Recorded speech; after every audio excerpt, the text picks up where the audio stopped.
আসসালামু আলাইকুম ভিউয়ার্স। আজকে আমরা অষ্টম শ্রেণীর জীবন ও জীবিকা বইয়ের 101 পৃষ্ঠার যে সমূল্যায়ন অংশটি রয়েছে সেই অংশের নমুনা সমাধান দেখে নেব। তো এখানে দুইটি প্রশ্ন রয়েছে, এই দুইটি প্রশ্নেরই আমরা সমাধান দেখে নেব। তো 1 নম্বর প্রশ্নে বলা হয়েছে তোমার পরিবার কি কি আর্থিক সেবা গ্রহণ করতে পারে তা সবার সঙ্গে আলোচনার মাধ্যমে চিহ্নিত করো।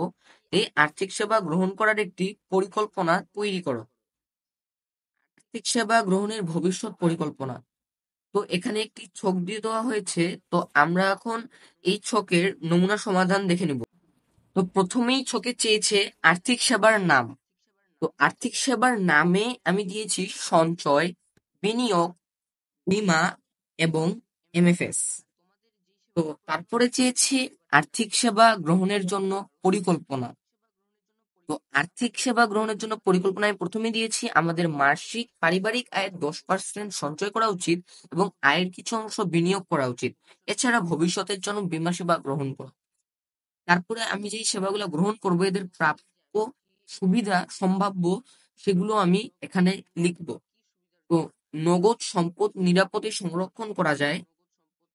তারপরে এখানে আমি লিখেছি দেশের মূলধন সৃষ্টি হয় যা দেশের অর্থনীতিকে সমৃদ্ধ করে। আর্থিক লেনদেন সহজ, নিরাপদ ও দ্রুত হয়। বাংলাদেশের যেকোনো স্থান থেকে সুবিধা পাওয়া যায়। আয় বৃদ্ধির মাধ্যমে পারিবারিক ব্যয় নির্বাহ সহজ করা হয়। বিনিয়োগের ফলে সম্পদ বৃদ্ধি হয়। দুর্ঘটনার কারণে ব্যবসায়ী বা সম্পদের মালিকের যে ক্ষতি হয় তা সাধারণ বীমা কোম্পানি থেকে পূরণ করে দেওয়া হয়। তো এখান থেকেই এই ছকের সমাধানের সমাপ্ত। আর এখন পর্যন্ত তোমরা যারা আমার এই চ্যানেলটি সাবস্ক্রাইব করনি, দয়া করে সাবস্ক্রাইব করে দিবা, যাতে আমরা আপলোড করা নতুন ভিডিওগুলো তোমরা প্রথমেই পেয়ে যাও। আর যদি মনে হয় ভিডিওটা হেল্পফুল তাহলে অবশ্যই একটি লাইক করে দিও।